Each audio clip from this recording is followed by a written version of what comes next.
বান্দার দোয়া কবুল হবেই হবে যদি সে সঠিকভাবে দোয়া করে, অন্তর থেকে দোয়া করে। দোয়া না করার জন্য ইবলিস আমাদেরকে একটা যুক্তি দিচ্ছে, সেই যুক্তিটা শুনেন। সেই যুক্তিটা হলো, প্রথমটা তো এটা যে আমরা দোয়া করতে জানি না, তো আমি শিখাই দিলাম দোয়া করবেন কেমনে। সূরা ফাতিহা পড়বেন, দুরূদ শরীফ পড়বেন, দোয়া শুরু করবেন, ব্যাস। বাংলা আল্লাহ প্রশংসা করে দুরূদ শরীফ নবীর জন্য করে পাঠ করে এরপর তো আল্লাহর কাছে মনের চাওয়াগুলো পেশ করবেন। নবী করিম সাল্লাল্লাহু আলাইহি সাল্লাম বলেছেন, হারাম কোনো কাজের এবং আত্মীয়তার বন্ধন ছিন্ন করার জন্য যদি কেউ দোয়া না করে, বান্দার দোয়া কবুল হবেই হবে যদি সে সঠিকভাবে দোয়া করে, অন্তর থেকে দোয়া করে। কারণ গাফেল অন্তর দোয়া আল্লাহ তাআলা কবুল করেন না। আপনার মায়ের পেঁয়াজ দরকার নাই, আপনি কোনো কথা বলতে জানেন না, ভাই যে বোবা, তারও তো মনের চাওয়া আছে, আছে না নাই? তো আল্লাহ তাআলা তার মনের চাওয়া বুঝেন না?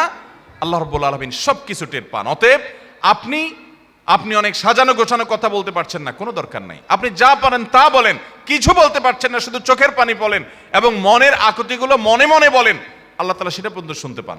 দোয়া করবো তো ইনশাআল্লাহ। আমাদের যদি মনে হয় যে না আমরা তো গুনাহগার মানুষ, আমাদের দোয়া কি কবুল হবে, তাহলে বুঝতে হবে এটা ইবলিস আমাদেরকে দোয়া থেকে বঞ্চিত রাখার জন্য নেক্সট সুরতে ধোঁকা দিচ্ছে। মনে হচ্ছে আমরা বিনয়ী হচ্ছি, তাই না? যে আমি নিজেকে ছোট মনে করছি, আরে আমি গুনাহগার, আমার কি দোয়া কবুল হবে? এটা নেক্সট সুরতে দোয়া, ধোঁকা। আপনার দোয়া কবুল হবে না কে বলেছে? আল্লাহ ওয়াদা করছেন, উদউনি, তোমরা আমার কাছে দোয়া করো, আস্তাজিব লাকুম, আমি দোয়া কবুল করব। আর ইবলিস আপনাকে বলতেছে না না, তুমি গুনাহগার মানুষ, নামাজের ঠিক নাই, রোজার ঠিক নাই, তোমার দোয়া আল্লাহ কবুল করবে? এই জন্য আমাদের দ্বারা দোয়া করা হয় না। ভাইরা আমার, ইবলিসই আমরা শুনবো না।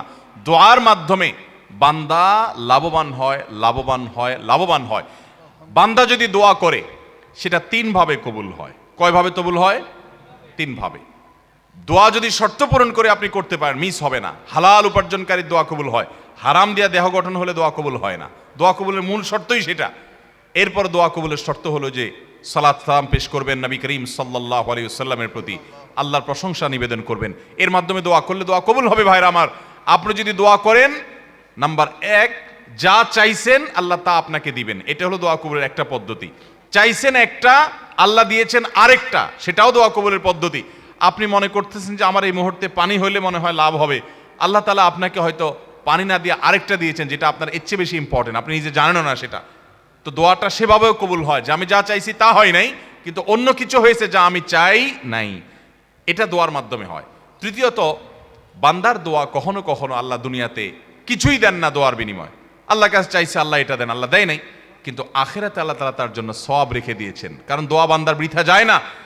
কোন কোন হাদিস থেকে আমরা জানি কিয়ামতের ময়দানে মানুষ কিছু সওয়াব দেখে বলবে, এই আমলগুলো তো আমি করি না, এগুলো সওয়াব কোত্থেকে আসলো? তখন বলা হবে, দুনিয়াতে তুমি যে দোয়া করছিলা সেই দোয়াটা আল্লাহ তাআলা দুনিয়াতে তোমার মঞ্জুর করে নাই, ওটা জমা করে রেখে আখিরাতে তোমাকে সওয়াব দিয়েছেন।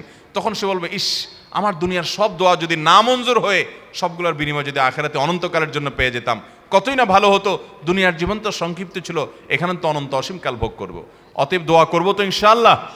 আমাদের মুর্দাদের জন্য আমাদের দোয়া করতে হবে, চোখের পানি ফেলতে হবে। ভাইরা আমার, বাবারা আমার, আমাদের দাদা দাদি, নানা নানি, তাদের বাপ দাদা, আমাদের নিজেদের আপন, আমাদের কাছের আত্মীয় স্বজন এবং আমাদের বাবা মা, আত্মীয় স্বজন সহ বন্ধু বান্ধব, পাড়া প্রতিবেশী, আরো যারা দুনিয়া থেকে চলে গেছেন, তাদেরকে আমরা যদি উপকার পৌঁছাতে চাই, আল্লাহর শপথ করে বলছি, সবচেয়ে বড় উপায়, সবচেয়ে বড় মাধ্যম হলো আপনি নিজে আল্লাহর কাছে একটু হাত তুলে চোখের পানি ফেলেন, নামাজ পড়ে 2 রাকাত, অথবা যখন আসেন, এমনকি বিনা ওযুতেও সম্ভব, আপনি ভোর রাতে নামাজের আগে পরে, অবসর সময়ে, শুক্রবারে, বিশেষ করে আসরের পরে শুক্রবারে বা যে কোনো সময় আপনি 2 হাত তুলে, অথবা হাত তোলার সুযোগ নেই, আপনি হাঁটছেন। আমি কিন্তু আমল করি ভাই।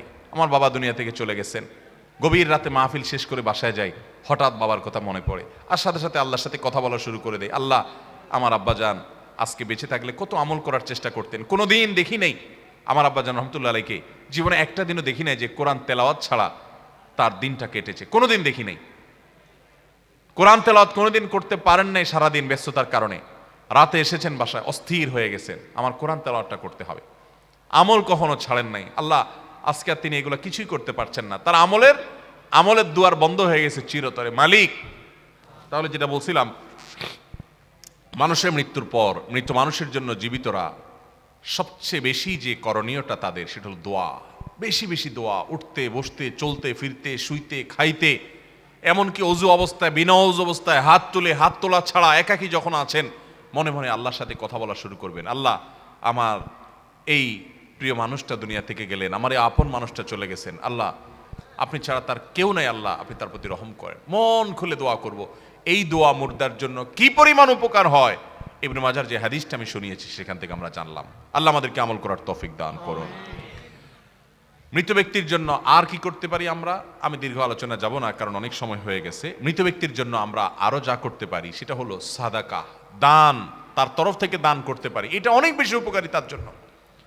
আয়েশা রাদিয়াল্লাহু তাআলা আনহা থেকে বর্ণিত হাদিস আমরা জানতে পারি, এক ব্যক্তি এসে বলছেন, ইয়া রাসূলুল্লাহ, আমার মা মারা গেছেন, আফা আতাসাদ্দাকু আনহা, আমি কি তার তরফ থেকে সাদাকা করতে পারি?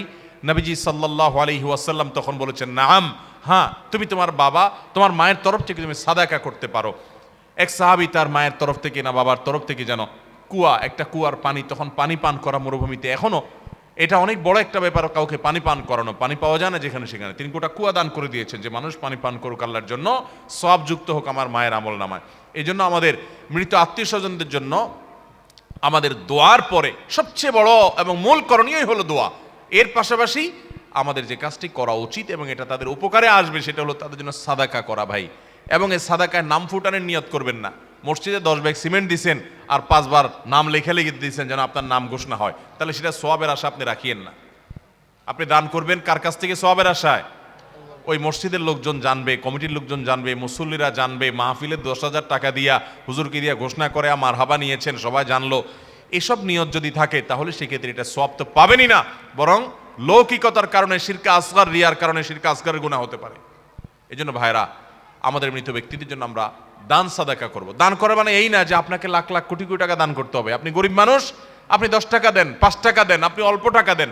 দানের সময় নিয়ত করবেন, আল্লাহ এই মসজিদে আমি 10 টাকা দিচ্ছি, মাদ্রাসা 10 টাকা দিচ্ছি, একটা কালভার্ট বানিয়ে দিচ্ছি, একটা গরিবকে একটা সেলাই মেশিন কিনে দিচ্ছি যার সেলাই মেশিনের দ্বারা উপার্জন হতে পারে, একজনকে একটা রিক্সা কিনে দিচ্ছি যার রিক্সায় ভাড়া চলে তাকে মালিক বানিয়ে দিলাম। আল্লাহ আমি একজনকে একটা জিনিস দিচ্ছি, কেন এই জিনিসটা দিচ্ছি? এটার সবটা আমি নিজে চাচ্ছি না, আমার মা যিনি মারা গেলেন, আমার বাবা যিনি চলে গেলেন, আমার স্বামী কিংবা স্ত্রী, বন্ধু কিংবা বান্ধব যে চলে গেছেন, তার জন্য আল্লাহ এটাকে সওয়াবের জন্য আপনি এটা তার পক্ষ থেকে কবুল করেন, তার আমল নামার সওয়াবটা অ্যাড করে দিয়েন। এই আমলটা আমরা যদি মুর্দাদের জন্য করি সেটা অনেক বেশি উপকারী। চেষ্টা করবো তো ইনশাআল্লাহ। এই দানের আমলটা, এটাকে আবার আমরা আমাদের মন মতো বানায় নিয়েছি। কীরকম? 7 দিনে, 3 দিনে, 40তম দিনে মানুষ খাইয়ে দান করতে হবে। এই ফরম্যাট তো সাহাবা ইকরাম থেকে আমরা পাই না। হ্যাঁ, আপনি খাদ্য দান করতে পারেন মুর্দার তরফ থেকে, দোষের কিছু নেই, কিন্তু সেই খাদ্য দানটা যেন রীতিমতো আনন্দ অনুষ্ঠানের মতো দেখা না যায়। আপনি গরিব দুঃখীকে খাবার খাওয়ান, এতিমখানায় খানা দেন, আপনি গরিবদের বাড়িতে বাজার করে দেন, টাকা পয়সা দিয়ে দেন। ভাইরা আমার, কিছু কিছু আমল আছে যেগুলো আমাদের সমাজে নাই। আমি সৌদি আরবে দেখেছি যে আপনার কোনো একজন মানুষ চেহারা সুরত দেখে মনে হচ্ছে উনি গরিব মানুষ, বাজার করে সুপার মার্কেটে ক্যাশের কাউন্টারে আসছে, আল্লাহর আরেক বান্দা পেছন থেকে এসে বলছে, যদি আপনি মনে কিছু না করেন আপনার বিলটা আমি দিয়ে দিতে চাই, তার বিলটা দিয়ে দেন। কত খুশি লাগে তার কাছে। আপনি বাজারে যেয়ে দেখেন বহু গরিব মানুষ আছে, বারবার মাছ বাজারে যেয়ে মাছ মূলায় নিতে সাহস করে না, টাকার অভাব আছে, মাছটা পছন্দ হয়েছে কিন্তু নিতে পারে না। আপনাকে যদি আল্লাহ তৌফিক দেয়, ওই আপনার মায়ের জন্য, আপনার বাবার জন্য আপনি তাদেরকে সওয়াব দেওয়ার উদ্দেশ্যে গিয়ে তার পিঠে হাত দিয়ে বলেন, ভাই আপনি মনে কিছু না করলে আপনার এই মাছটার বিল আমি দিতে চাই, আল্লাহকে খুশি করার জন্য। কত দোয়া পাবেন জানেন? কিছু কিছু সময় আছে যে আপনার হাজার হাজার টাকা দানের চাইতে 200-400 টাকা দানের অনেক বেশি সওয়াব হয়। একটা গরিবের বাচ্চা দেখছেন যে বারবার কোনো একটা হোটেলের সামনে ঘুরছে, কিন্তু খাবার কেনার সাহস পাচ্ছে না, মুদি দোকানে যাচ্ছে, বারবার মোলামলি করছে, নেওয়ার সাহস পাচ্ছে না, আপনি তো তাকে জিনিসটা কিনে দিলেন মুর্দার তরফ থেকে। এটা হলো সাদাকার সবচাইতে উত্তম পদ্ধতিগুলোর একটি। এছাড়া মসজিদ মাদ্রাসাতে সাদকা জারিয়ামূলক কাজ করতে পারি, মাদ্রাসা এতিমদেরকে আমরা খাওয়াই দিতে পারি। আমরা আমাদের মৃত আত্মীয়স্বজনের তরফ থেকে দান করবো, সেটা সাদাকা হোক, নগদ টাকা হোক, খাবার দাবার হোক, কোনো স্থায়ী কাজে হোক। সবচেয়ে উত্তম হলো সাদকায়ে জারিয়া। সাদকায়ে জারিয়া এর সবচেয়ে বেশি উত্তম। সাদকায়ে জারিয়া বলতে মসজিদ মাদ্রাসার ভবন করে দিলেন, একটা কালভার্ট করে দিলেন, সমস্ত মানুষ উপকার পেল। একটা রাস্তা ভেঙে আছে, আপনি রাস্তাটা ঠিক করলেন, যত মানুষ যাবে উপকার পাবে, আপনার ওই মৃত মা বাবা সওয়াব পাবেন। চেষ্টা করবো তো ইনশাআল্লাহ। তাহলে মৃত মা বাবার তরফ থেকে, আত্মীয় স্বজনের তরফ থেকে আমরা সাদাকা করব, দান করব, এটা অনেক বেশি উপকারী। স্থায়ী দান ভালো, আর অন্যগুলো আমরা করতে পারি, কিন্তু দিন ঘন্টি করে ওই যে খানা খাওয়াইতে হবে এরকম কোনো কালচার ইসলামে আমাদেরকে করতে বলা হয় নাই। এগুলো এসেছে শ্রাদ্ধ থেকে। শ্রাদ্ধ আমি ডিটেইল আর যাব না, গুগলে গিয়ে তালিব বিশ্ব রপালা আকার দয়ের পিঠে বড় দ শ্রাদ্ধ লিখে সার্চ দেন, সার্চের রেজাল্ট পাবেন, শ্রাদ্ধ কাকে বলে কি। এরপরে আমাদের মুসলমান সমাজের এই আনুষ্ঠানিকতার সাথে আপনি মেলান, আপনার দিনের আলো মতো পরিষ্কার হয়ে যাবে। আমি একবার নয় বহুবার দেখেছি, অনেকগুলো ওয়েবসাইটে দেখেছি হিন্দু ধর্মর ভাইদের তাদের ধর্মবিশ্বাস মতে শ্রাদ্ধ কিভাবে করে আপনি দেখবেন আমাদের সাথে মিলে যায়। অতএব আমরা অমুসলিমদের কোনো কাজের অনুসরণ করব না, আমাদের জন্য কোরআন এবং হাদিসই যথেষ্ট। আল্লাহ আমাদেরকে আমলের তৌফিক দান করেন। এছাড়া মৃত ব্যক্তির তরফ থেকে আপনি ওমরা করতে পারেন, হজ করতে পারেন, এগুলো তাদের জন্য উপকার আসে। যদি আপনার তৌফিক থাকে, সেটা না পারেন ওই যে আপনি যতটুকু পারেন ততটুকু করেন, দোয়াটা করেন। এছাড়া মুর্দাদের জন্য আমরা আর কি করতে পারি?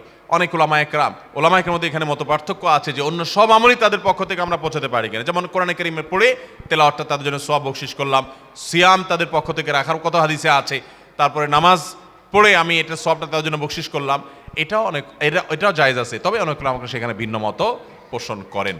তো আমরা মুর্দাদের জন্য বেশি বেশি করে, বিশেষ করে দোয়া এবং সাদাকা, এর পাশাপাশি অন্যান্য যে আমালগুলো সওয়াব রেচানি করা যায় সেগুলো আমরা বেশি বেশি করব, চেষ্টা করব। তো ইনশাআল্লাহ আল্লাহ তাআলা আমাকে আপনাকে আমাদের সবাইকে আমল করার তৌফিক দান করুন। জাযাকুমুল্লাহু খাইরা ওয়া আখিরু দাওয়ানা।